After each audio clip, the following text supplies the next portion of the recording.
A palavra do Senhor narra a história de um profeta chamado Jonas.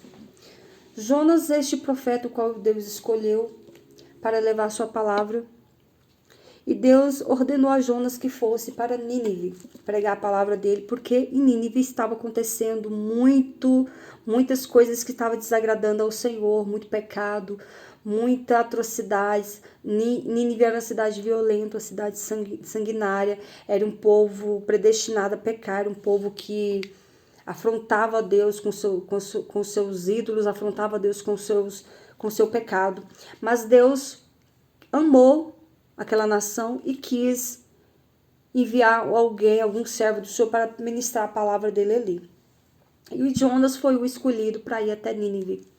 Diz a palavra do Senhor que Jonas se levantou para fugir diante da face do Senhor, mas nós lembramos aqui no Salmo 139 que diz: para onde fugirei da tua face? Se subir ao céu, tu ali estás. Se descer nas profundezas do mar, tu ali estás. Então não tem como nós fugirmos da presença do Senhor, muito menos da chamada de Deus nas nossas vidas. E assim Jonas fez. Jonas queria fugir do propósito, da chamada que Deus tinha com ele, do propósito que era ir até a cidade de Nínive e clamar contra ela e pregar contra ela. E a palavra do Senhor diz que Jonas se levantou para fugir diante da face de Deus. Comprou sua passagem, sendo que era para ter comprado a passagem para Nínive, ele comprou sua passagem para Tarsis. E diz a palavra de Deus que Jonas chegou ali, entrou para dentro daquele navio e foi até o porão daquele navio para descansar, para dormir. E diz a palavra do Senhor que enquanto Jonas estava ali dormindo, veio um vento, veio uma tempestade muito forte ali no mar, onde sacudiu toda a estrutura daquele navio. E os marinheiros, os tripulantes daquele navio ficou aterrorizado, achando que o navio ia naufragar, achando que o navio ia afundar. E diz a palavra do Senhor que um dos marinheiros desceram até o porão e encontrou Jonas dormindo. E um dos marinheiros chegou até Jonas e falou o seguinte: o que faz aqui dormente? Não vês que estamos perecendo? Não vê que está acontecendo uma grande tempestade? E Jonas se levantou e aquele homem falou para Jonas: clama ao teu Deus, quem sabe assim ele se lembre-se de nós para que não pereçamos. Invoca o teu Deus, falou para Jonas invocar o nome do seu Deus. E diz a palavra do Senhor que ali aqueles marinheiros daquela tripulação ali fizeram uma sorte para ver com quem que estava aquele mal. Por que sobreveio aquele mal para aquele barco naquele momento? Quem era o causador daquele transtorno? Quem era o causador daquela tribulação que eles estavam passando? E Deus, o próprio Deus, fez a sorte cair sobre Jonas. Diz a palavra do Senhor que a sorte caiu sobre Jonas. E quando essa sorte caiu sobre Jonas, na mesma hora, um dos marinheiros perguntou: qual é a sua ocupação? De onde vens? Qual é a tua terra?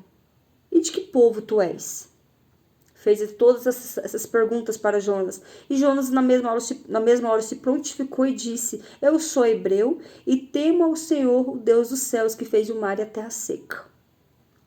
Então se encheram de grande temor e disseram: por que fizeste isto? Por que está fugindo do teu Deus? Invoca o teu Deus para que nós não pereçamos aqui. E assim, irmãos, ele começou, aquele povo começou a ficar com mais temor ainda, porque eles não sabiam o que de fato tinha que fazer. O que eles tinham que fazer para que aquela tempestade cessasse.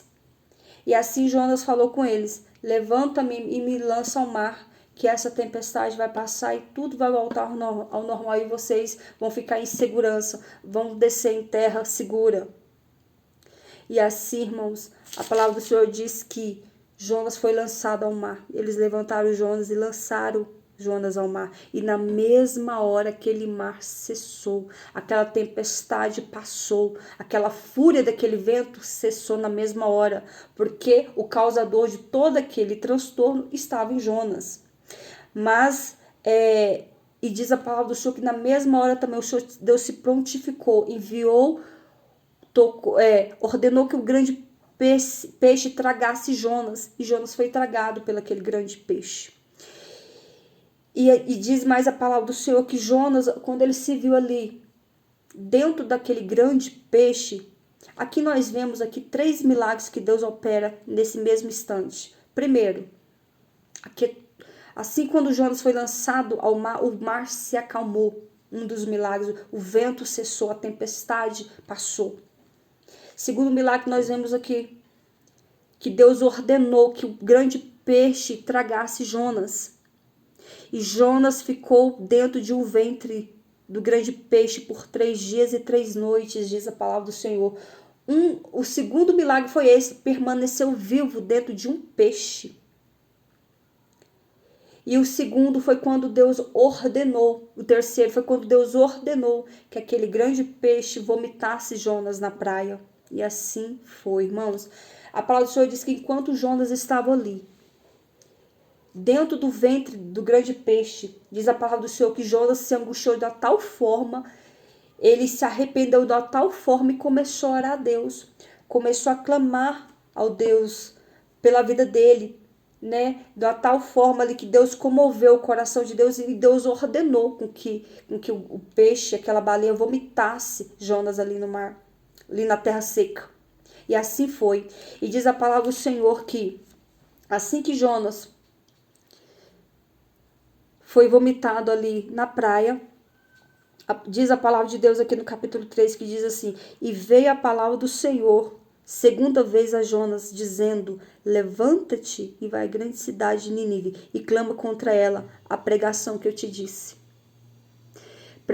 A desobediência de Jonas foi tão grande que precisou que Deus falasse, bradasse, precisou que Deus fizesse toda essa confusão ali para amedrontar Jonas e operasse sinais para que ele obedecesse à voz de Deus. E nos dias de hoje não é diferente. Muitas vezes nós negligenciamos, né? A gente negligencia a chamada de Deus na nossa vida. A gente negligencia o que Deus tem conosco, quer seja no louvor, na palavra, na oração. Nós não queremos fazer, nós não queremos ir. Muitas vezes nós não queremos ir porque nos achamos incapazes, nos achamos que não somos merecedor disso, e também porque muitas vezes nós não queremos mesmo. Muitas vezes porque nós nos julgamos incapazes. De fato, nós somos incapazes sim para fazer a obra de Deus. Mas nós temos um Deus que é Ele que nos capacita, é Ele que nos levanta, é Ele que nos molda, é Ele que nos enche do Espírito Santo,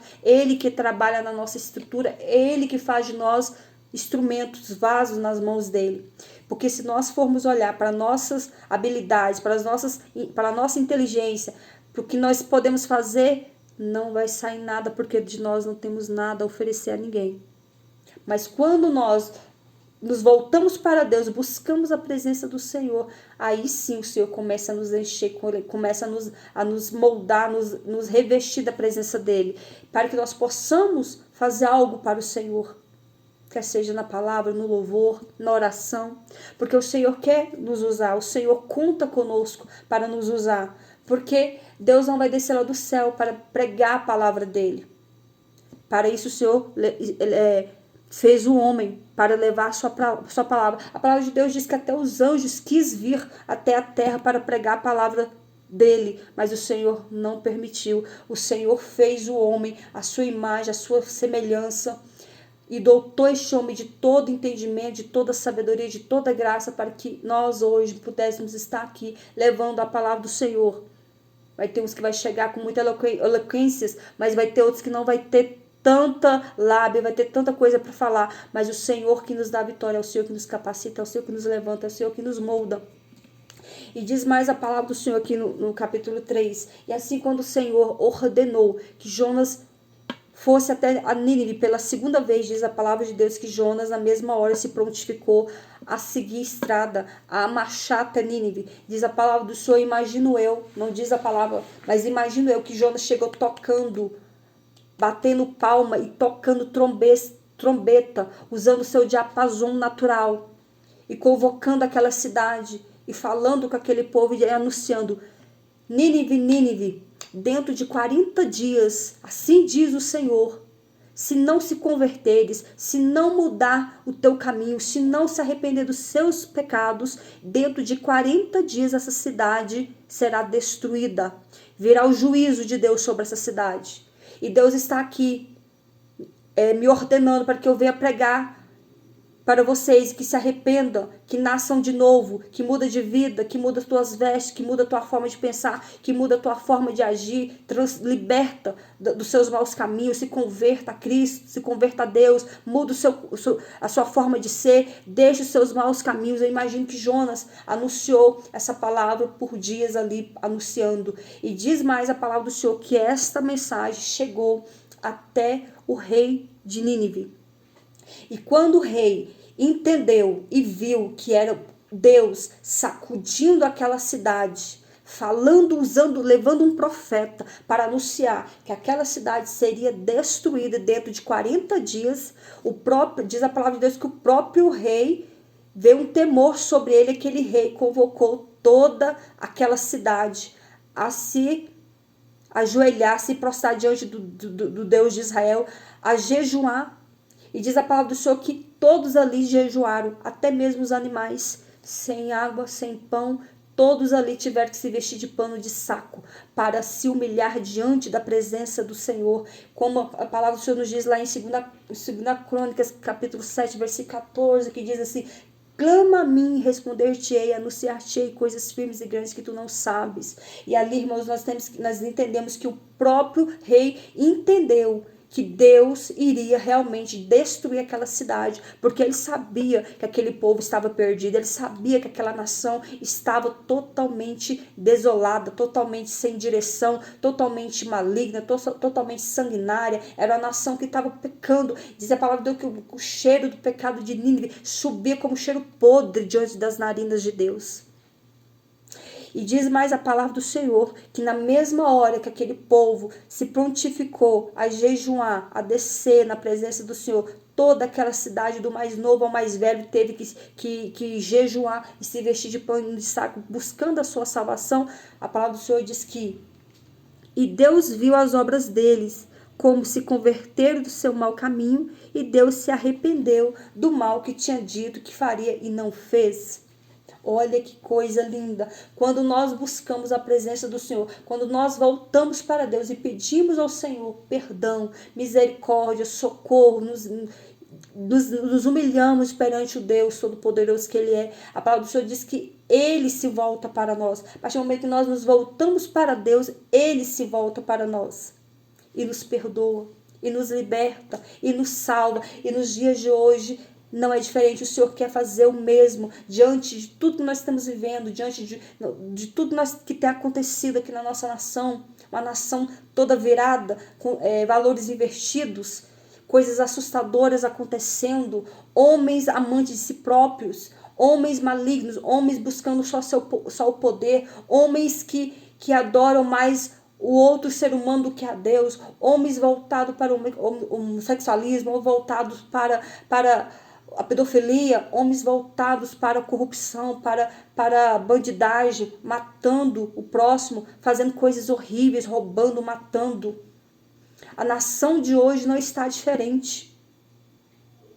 Nós temos que entender que Deus, ele ama o pecador, mas Ele não ama o pecado. O Senhor, Ele quer nos libertar. Ele quer libertar todo aquele que se volta para Ele. Você pode estar no centro de macumba, você pode estar dentro de um centro espírita, você pode estar dentro do catolicismo, você pode estar onde muitas vezes não é o lugar que Deus te quer. Mas eu te digo uma coisa: o Senhor, Ele te ama, Ele te chama, Ele te escolheu, Ele quer te salvar, Ele quer salvar a tua casa, quer salvar a tua família, quer libertar o teu marido, quer libertar a tua esposa, quer libertar os teus filhos, quer salvar esse homem dessa prostituição que ele vive, quer salvar esta mulher que vive pecando na idolatria, quer salvar o homem e a mulher, quer salvar os jovens, quer salvar todos. O Senhor nos ama, independente do que nós estamos praticando, mas é preciso que nós deixamos o pecado e nos voltamos para Cristo e nos voltamos para Deus.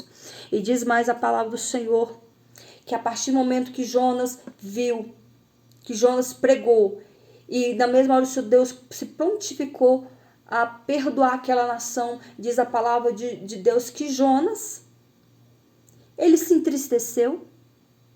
Ele orou a Deus e disse: Ah, Senhor, não foi isso que eu disse, estando ainda na minha terra. Por isso me preveni fugindo para Tarsis, pois sabia que o Senhor és Deus piedoso e misericordioso.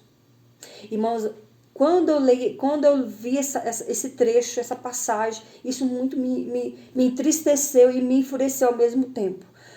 Porque não é diferente nos dias de hoje. Quantos são os profetas que muitas vezes não têm amor pela obra, não têm amor pelas almas, não têm amor pelas vidas. Estão ali só inchando, em cima do altar, inchando e engordando. E não estão, e as ovelhas perecendo, e o povo gemendo, e o povo sofrendo. Porque não traz a palavra que liberta as vidas. Não traz a verdadeira palavra que edifica e santifica o povo. Prega só o que eles querem. Não é a palavra que Deus ordena, o que Deus ordena que eu e você pregue, você que tem chamado a pregar, é que se arrependam, é que nasçam de novo, é que se converta a Cristo, é que renuncie o pecado, é que deixa o mundanismo, deixa a prostituição, deixa a bebida, deixa as drogas, deixa a mentira, deixa as coisas erradas deste mundo, deixa as coisas ilusórias deste mundo e se arrependa a Cristo. Converta dos seus maus caminhos, converta dos seus pecados, converta de tudo aquilo que não agrada ao Senhor. Porque muitas vezes pregadores não estão mais pregando contra o pecado. E nós não estamos aqui para passar a mão na cabeça de ninguém. Nós não estamos aqui para passar a mão no erro e no pecado de ninguém. Nós estamos aqui para te curar, para trazer vida para você, para fazer você entender que você precisa se converter e aceitar Cristo como o único suficiente Salvador da sua vida. Porque Jesus, ele te ama, mas ele não ama o teu pecado. Ele ama você, mas não ama os seus atos. Ele ama você, mas ele não ama o que você anda falando, praticando. O Senhor quer te libertar, te arrependa, te converta a Cristo. Porque ele te ama, ele te chama. E diz mais a palavra do Senhor que Jonas subiu ali no monte e ficou olhando ali para a cidade de Nínive, achando que Deus iria destruir Nínive. Mas não sabia Jonas que Deus já havia perdoado aquela nação, porque o que nós falamos agora há pouco, que o rei e toda a cidade e os animais se humilharam diante de Deus, jejuaram e pediram perdão dos seus pecados. E assim o Senhor ouviu e perdoou aquela nação e voltou atrás, não quis destruir mais Nínive. E próprio Deus perguntou para Jonas. E disse o Senhor: é razoável esse teu ressentimento? Qual é o motivo desse teu ressentimento? Por que você está irado? Por que você está nervoso? Sendo que o propósito que eu tenho com o homem é de salvação, é de libertação. E para isso eu levanto os meus profetas, eu levanto os pregadores, os pastores, para anunciar a minha palavra, para anunciar as boas novas, porque eu quero fazer, eu quero libertar, eu quero salvar.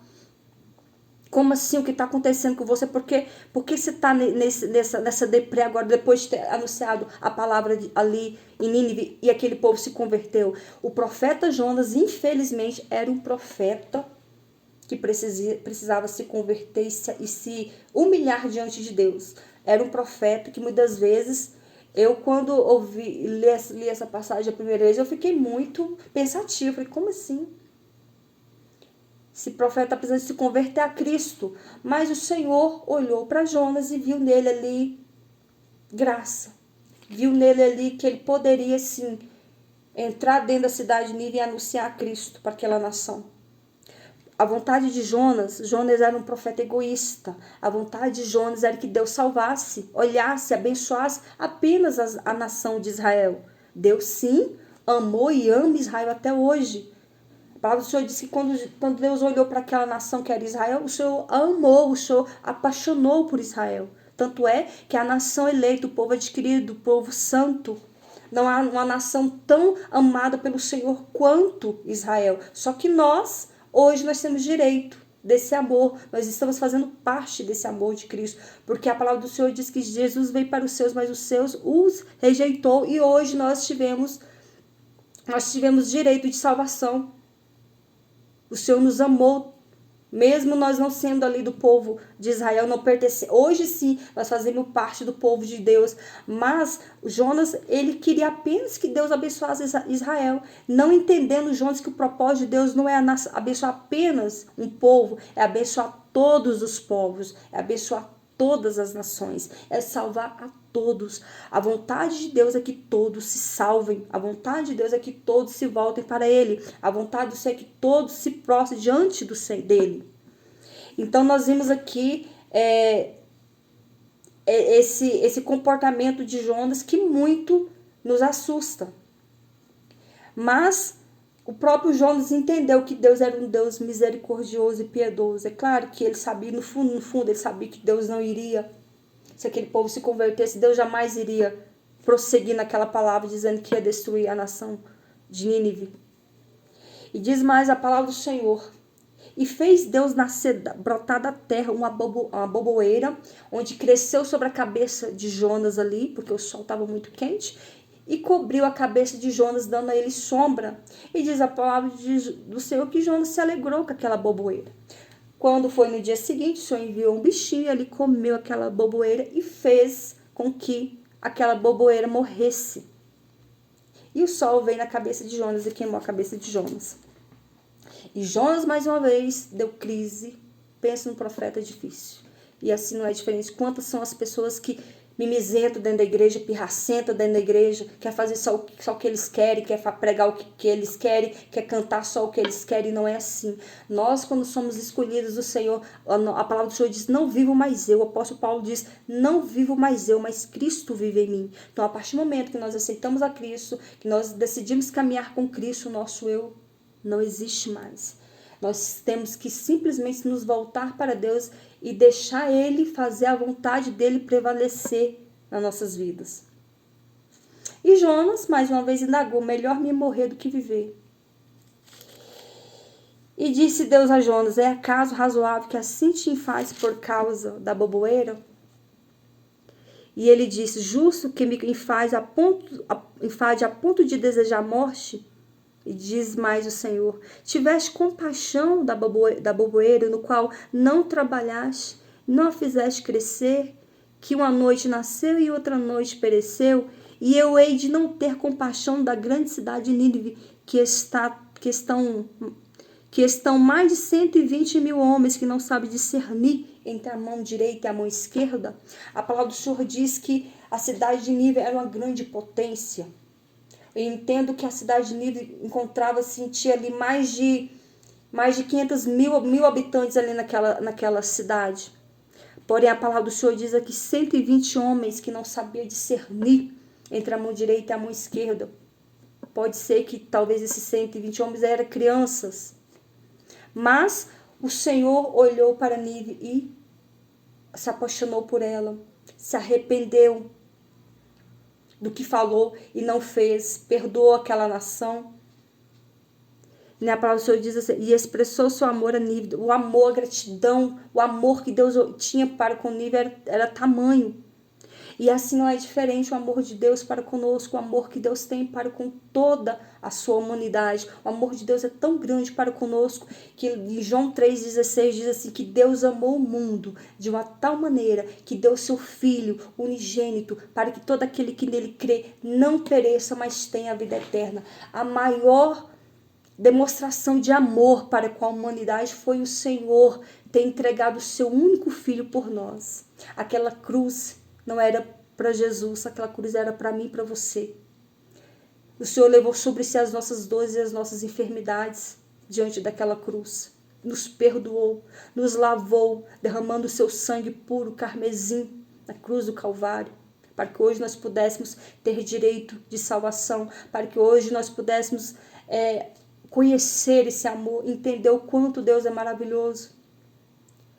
Que o Senhor possa estar falando contigo nesta noite, que o Senhor Deus possa te tocar através dessa palavra, que o Senhor os ama, que o Senhor os perdoa, que o Senhor quer te libertar, o Senhor quer transformar a sua vida, o Senhor quer mudar a tua história, o Senhor quer te tirar do lamaçal do pecado e trazer para a presença dEle, te fazer uma nova criatura, te fazer um homem novo, uma mulher nova. O Senhor quer fazer morada no teu coração, que o Senhor quer fazer você transbordar da presença dele. Ele quer fazer você um instrumento nas mãos dele. Ele quer te levantar, homem, quer te levantar, mulher, ele quer te levantar, jovem, ele quer levantar as crianças, ele quer usar até mesmo as crianças. Que é tempo de mudança, é tempo de transformação, é tempo de conversão, é tempo de se arrepender. Te arrependa, ó Israel. Te prepara, ó Israel, para encontrares com o Senhor teu Deus. Te arrependa, nação brasileira. Volte-se para Cristo. Aceita Jesus como único e suficiente Salvador da sua vida e muda, porque o Senhor o ama, porque o Senhor os ama, o Senhor tem o melhor para a tua vida. E que Deus possa falar melhor em teu coração e guarda essa palavra. Que Deus abençoe você, sua casa e sua família. Fica na paz de Deus.